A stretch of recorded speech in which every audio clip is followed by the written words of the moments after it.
So I'm here with my good friend Kyle. I drove down to Seattle and I'm just gonna do like a however long, I don't know, 3 week or however long road trip down in the US. But we're just talking and I was like, well, why don't we just, because I feel like the value we have just from having conversations is worth sharing. I agree. Right? We were saying up on the rooftop, we were talking about how there's so many great conversations that we have on a daily or weekly basis. And when you step back, you think, oh, I wish I had that documented. It was such a great conversation. I'd love to revisit it or share it or just keep it forever instead of just letting it pass. Yeah. And this is a great way to have those same conversations, but also be able to use it as a little historical record or a piece of education to say, oh, what did I actually believe at this time, July 5th? 6th? I don't even know. I lose track of the dates. Of whatever, 2026. And the way that we are talking, like our dynamic will constantly change. What we want in life, what we love, what we have and don't have, it'll always change. So in a way, we'll never have the same conversation because things will just be different. Yeah. And like one of the things, I used to be scared shitless of filming myself. Like it took me so many years to finally start getting comfortable. But it's just like exactly what you said about we're already having these moments, but it's like, why can't we capture it so that we can like remember it and like actually have something tangible to have documented, right? Because it's like these candid moments, all there is the present moment, and when you're actually creating from fully here, it's like you're exploring something new, and it's like this is the only moment in time where we'll be in this exact same position in this moment of time at this age, having this conversation. So it's like, yeah. It's something that it'll pass once and then it never happens again. Yeah. I don't want this to be podcast mode, by the way. I just want to I know it's hard because like sometimes it's like the observer effect of waves and particles, right? Like you know how when the wave is observed, it collapses into a particle? Oh, yeah. So when you're observed on camera, you change a little bit? Yeah, like do you not feel like that? Like it's easy, because when totally. you know you're being observed, it's like the behavior changes subconsciously. Totally. Right? Yeah. And I even just said, oh, our conversation on the rooftop, you know the conversation.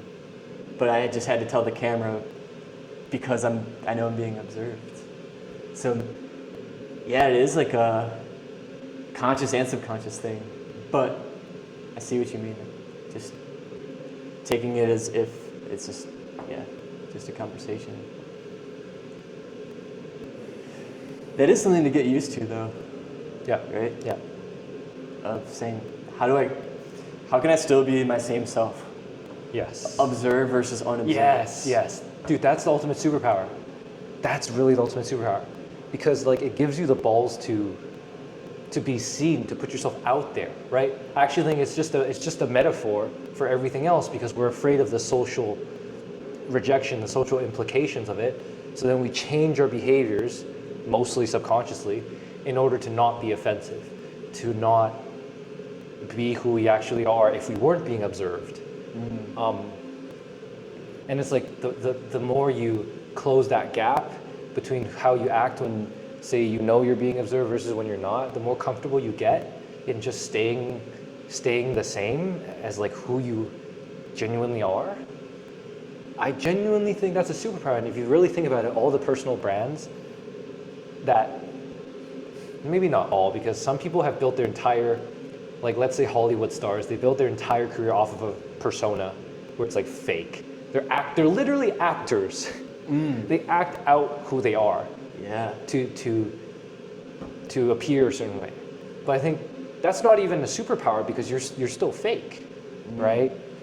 The ultimate superpower is being able to be who you are in no matter what situation, because that's like, dude, that's like total freedom, right?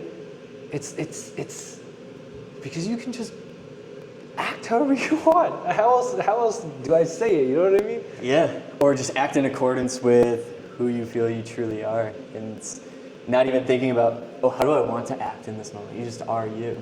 Yeah. And I think there's something that, there's like a gravitational pull to that. So I think of certain actors that I admire. The person I thought of was Jim Carrey. And because Jim Carrey, Right. I never feel like he is being something other than himself. Even when he is acting in a movie, it is impossible for the Jim Carrey to not shine through. Because that is him. Yeah. And then I see these interviews off camera, and I just have this gut feeling that this is just how he is all the time. Right. Because he doesn't give a fuck. Right. He just is himself. So Some there's people- a superpower to that for sure. Some people get so good at faking who they are. It's almost sinister. Like the ego, it's like when your mask is that strong, it's I think that's the most hellish place to be, in my opinion. Like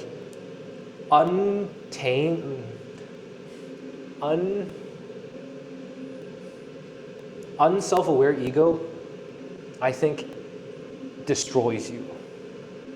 Unself-aware. So you're saying the ego that you put on that doesn't feel like you. Because your actions are not authentic. Like you'll manipulate your words, you'll manipulate your writing, you'll manipulate your emotions, you'll manipulate the people around you. You'll basically you'll manipulate your image. So you're so focused on outcome control, on controlling the outcome of how people perceive you. It's like the ego is so insecure because it feels so small. It feels like it needs to manage everybody's perception of you. So that's why like you can get so good at putting on that fake act that like it's sinister because it drives you unconsciously, and you'll do terrible things driven by that insecurity. Like, is what I'm saying making sense? Yes, absolutely. The ego is attached to outcomes. Whereas if you're completely outcome unattached, outcome independent, that's when true charisma comes, right? And you talk about that as true authenticity. You talk about that as depth of presence. It's when, like, you don't care what other people think of you, but it's not like from a place of being an asshole. It's a place of like, I'm free to be myself. You're also free to be yourself. There's like no sense of control there. And some people get really uncomfortable because they're afraid of being themselves. And then when they see you being yourself at such a radical level, it's just a mere reflection of how uncomfortable they are to be themselves. And then they start to pull back and contract.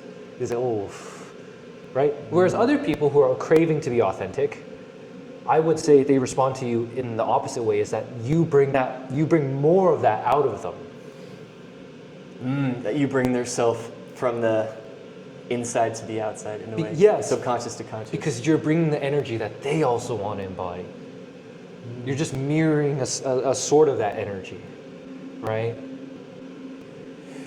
That's interesting. You're almost mirroring the energy that you want to bring out in someone, in a way. Or the other way to say it is by being yourself and in a way proving that you are yourself, you're kind of compelling people to be more like their own selves. I mean, that's the whole ironic thing, right? Because you're not proving anything.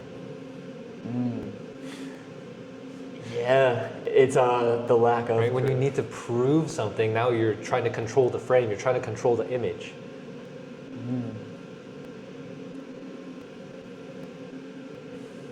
So it's almost the stripping away of proof. What isn't?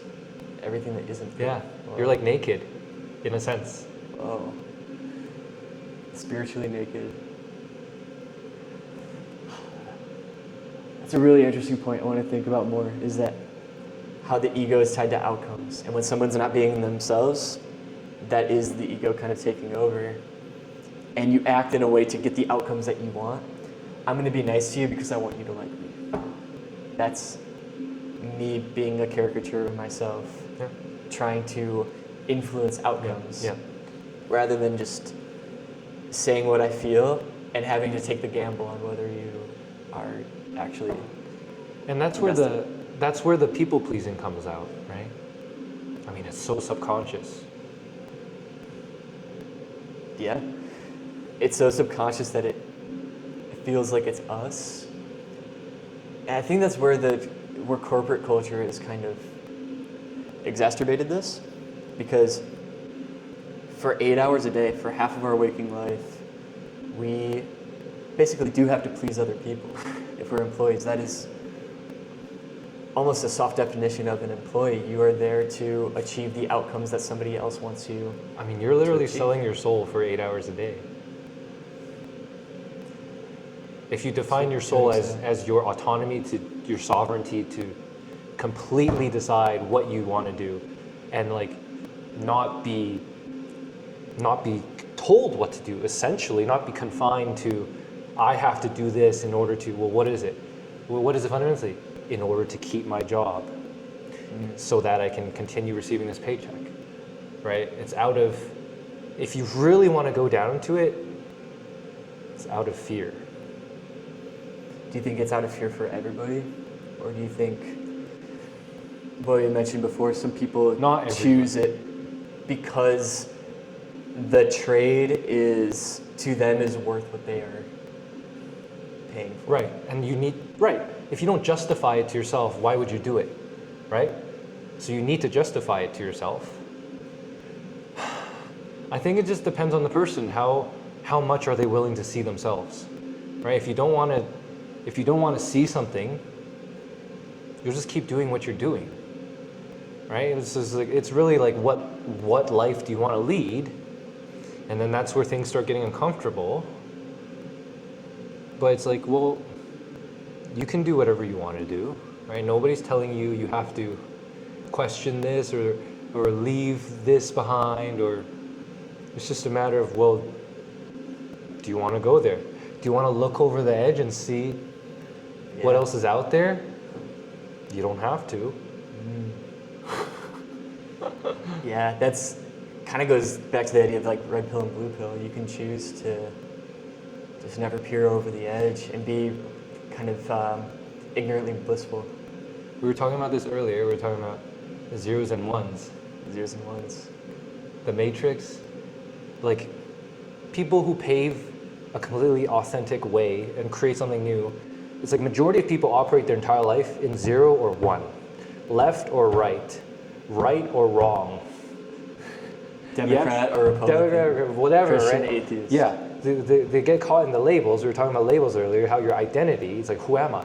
Well, are you any of the labels you put on yourself? Are you your job, or your ethnicity, or your age? Are you your name? Are you your relationship status, or your job title, or your income amount? It's like, these are just labels inside of your mind, right? When you start to see the zeros and ones, you realize people think so binary, and that's what keeps them stuck. It's literally, they're stuck in the matrix because they're thinking the zeros and ones. But it's like the people who break out, they realize like, oh, life is bigger than zeros and ones. It's bigger than left or right. It's bigger than right or wrong. And so it's like what you said about the architecture example. Do you remember? About the entrepreneur being... About the radical design that either is polarizing to you love it or you fucking hate it. When you go beyond indifferent, you ignite a response at both extremes. Yes.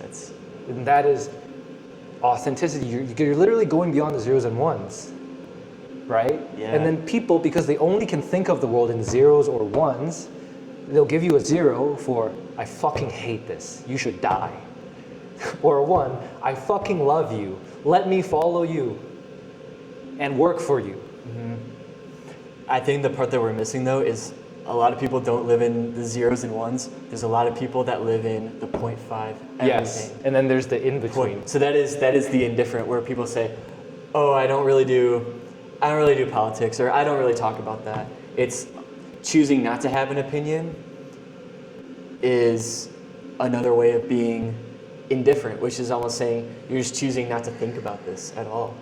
You're trying to use this as a free pass to not think like, oh, I don't do politics. It's like, well, You do. You do no matter what. Oh, I don't believe in anything. Well, you do. Like, if you don't worship a God, you worship money or status or peace or some other thing that you're not actually conscious of, but every moment of your waking life is somewhat directed towards that. Right. So everybody has an opinion on it. It's just whether they've made it conscious to themselves, Yeah. or not, or they just don't know about it. So zeros and ones. And then the visionaries, they literally step out of it. They step out of the zeros and ones. They see the meta game of the zeros and ones. But then from this state, it's like a bird's eye view.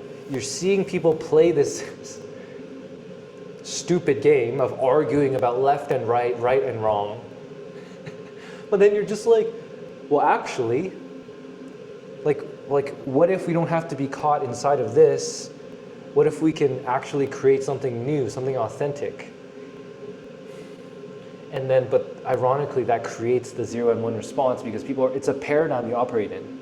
But you have to learn how to step outside of it. Does what I'm saying make sense? Yes.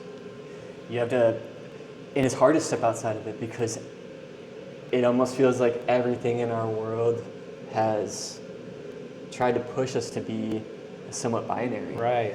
And as you know, in America, we'll have an election every 4 years, and there's really just 2 candidates. You'll have maybe 6 on the sheet, but you know damn well that the bottom 4 don't have a fighting chance. So everybody votes for one of the 2. And then you could even talk about this in terms of, like, where do you want to work? That is like a choice that you commit to, and there's that one choice, and then you can choose to stay employed or quit. Or you can choose to get married or break up. And all these different pieces in life that maybe could be a bit more nuanced than they seem to be. They've all been constructed in a way that makes it feel binary, when most people aren't naturally binary people. Fear is binary, and that's why, like, creativity, you can't have creativity in the state of fear. Because you're literally binary, right? To quit or not to quit. To stay together or to break up. But it's like there's so many other possibilities within these 2 options. You're just not seeing all the possibilities of the other options because you're so tunnel vision inside of your mind of there's only option A or option B without seeing how you're stuck inside of them. Stuck inside of the 0 and the 1. You can't think outside of that. And creativity is literally thinking outside of the box, right? Freeing yourself from the binary, the predictable. Imagine meeting somebody that sees the world in black and white, as if it was an old movie.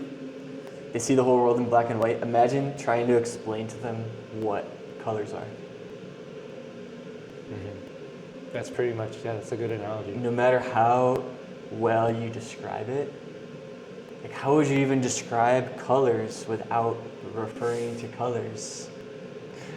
That's a great analogy. So somebody can't even, you can't even describe this to someone so that they know, because there's nothing for them to refer back to. It's like that's how a lot of us live. You have to get them to see color for the first time.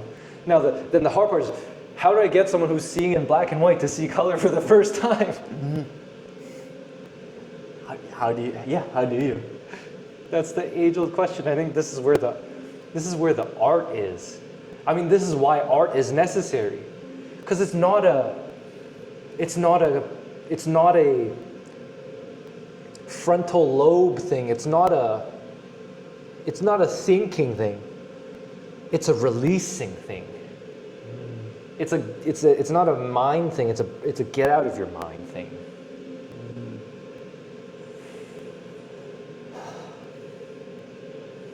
Expand on that. We're trained ever since childhood to learn how to be in our heads, And that's ego identification. We're identified with our thoughts, but we never go beyond the identity of our thoughts into our body. Like right now, my heart is pounding right now.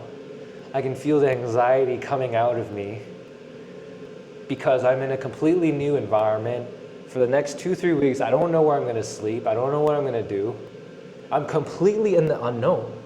But when you're in the unknown, this is the discomfort that we all want to run away from. But what if you allowed that discomfort to stay? Like, what is that feeling that you feel inside of your body, inside of your heart, inside of pulsating inside of you? That is where I'm not in my head right now. I'm not even thinking right now. I'm just making noises out of my mouth and it's just coming out. Yeah. I'm not planning anything. No, we can't really choose we can choose what we're going to say, but we can't choose what we're going to think. The thinking just kind of comes. You don't really decide what thoughts you're about to have. Go on. It just kind of comes out.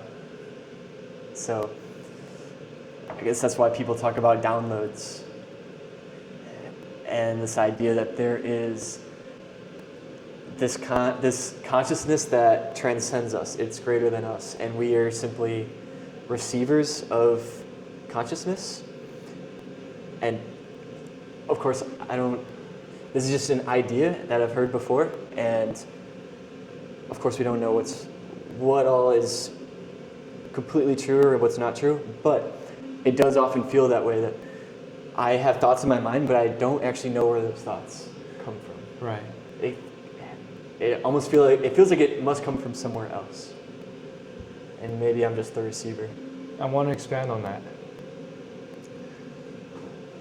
What you say about that, it gets me thinking, because if you are receiving your thoughts from the matrix, from the zeros and ones, you are receiving from the past. Like, you're letting conditioning run your life based on past patterns of things you should say, ways you should act, but it's from a cerebral place. You're rehearsing a script, a program, you're letting a program, literally you're running a program. Okay, if X, then Y. If X scenario, then say Y. But that's acting from receiving from the matrix. So the behaviors are actually inauthentic. But when you're receiving from the heavens, from the universe, from the field, from God, from spirit, or whatever label you want to put it, from the energy that is the energy of the present moment, unclouded by the cerebralness of your mind, you're not strategizing anything, you're just allowing what's coming through to just channel through you. That is when you're actually creating from a genuine place. And I think most people are unable to tell the difference because they're stuck in the cerebral. Right now, I'm not using any of my head right now. Like, my head is like, there's something else coming out of me that's just being channeled through. And I think this is the art of, like, how do you become a persuasive person? How do you become a charismatic? How do you become authentic? How do you develop a strong presence? Well, learn how to be present with the moment, because everything you need comes out of this moment. There's no planning. I have no outcome I'm trying to control with this conversation. We can talk about tits and ass for the next 30 minutes.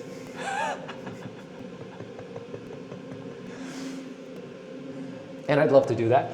But it's like there's no control here. It's because I'm letting go of the control that we're able to have this. And it's much more alive than if we were to script it and to plan it out and to come up with answers we already know, right? But it's like you sense that. Yeah.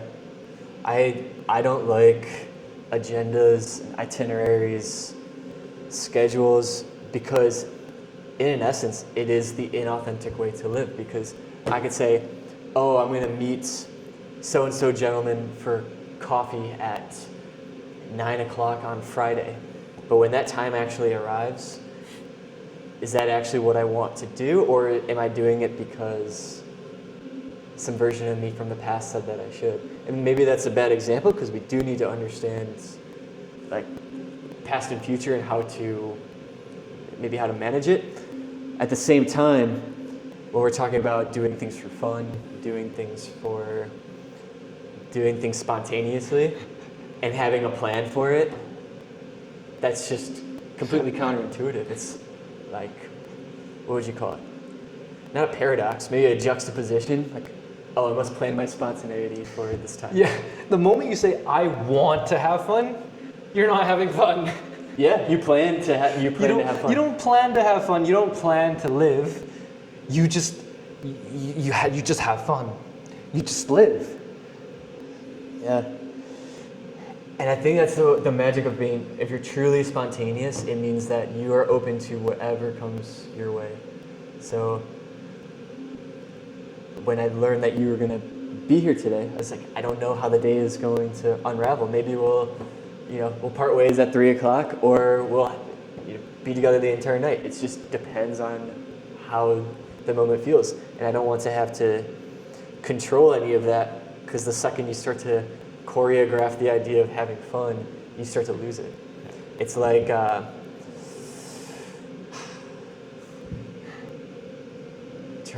it's like holding water in your hands. Like, you want to have the water, but by trying to have it, it just seeps through your fingers. You can't actually have the thing that you are searching for if you're actively searching for it.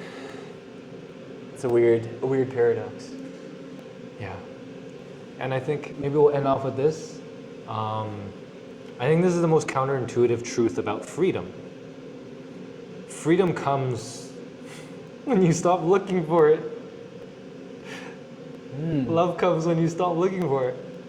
It's like you live freedom, you live love. It's like I wrote this note earlier in my notes. Life is for living. And then you're, but this and that and this, and then you want to come up with your plans and your stressors and I got to come up with a complicated philosophy for what life is. No, life is for living. Life is right here. Like, whatever you're doing right now, can you just be fully with it? And if you just keep operating from that place, from a place of further alignment, further stillness, then all the actions you need to do will arise from that spontaneity. And it's not that if you're in a shitty state, then those actions will be like drinking, doing drugs, partying all the time, doing low vibration activities. And maybe I shouldn't even call them low vibration activities, It's like, but if it's not serving the highest version of yourself, then you deep down know that's what it is. But if you're living in alignment with who you want to be and you're living every moment, then things like this become effortless. Like going to the gym, working out, doing what you love for work, following your purpose, having incredible relationships, feeling in tune with love, and being able to travel. And it's a state. It's not a circumstance. It's a state. It's just a constant state of presence and acceptance. And like you said, allowing things to flow through you. And a really interesting point. It's not even a point, it's just an idea. But the idea that life must allow life to flow through it. So what I mean with that is, a plant, a seed that is sprouted in the ground, it doesn't say, I dream of being a full-grown oak tree, and if that doesn't happen, then I have failed, and I'm not enough as I am. It just is what it is, and it's allowing life to flow through it. It takes the sunlight and turns that into growth. It doesn't choose to do that. It just allows life to flow through it, and eventually, if given enough time and given space and given care, and it doesn't get disturbed, it will eventually become a full-grown tree. If you really think about it, it does nothing. All it does is surrender. It surrenders. Surrender to God, surrender to nature. And then nature, God, universe, whatever you want to call it, pours life into it. And it's like, it's not of its own doing, it's of its own like self-giving. If that makes sense. It's almost becoming a channel or a medium, as if it's not truly a thing, but a substrate at which something else progresses. It's allowing itself to receive, and then through that receiving, it becomes in a way that doesn't involve like effort. Yeah, It doesn't. it's effortless. It's effortless. But what's so strange about that is it is becoming a tree. It's growing. It could be 100 feet tall. It could be made of wood, have all these branches, animals living in it. But it was effortless. So I think this is a powerful point because it's like we, as humans, because of our cerebralness and our overthinking and our analyzing, we try to force ourselves to become something. But just look at the big oak tree and the big, it never did anything. It just allowed. And look how great it became. So I think in our own life, if we allowed our greatness to be channeled through us rather than trying to force it, I think that is a key unlock that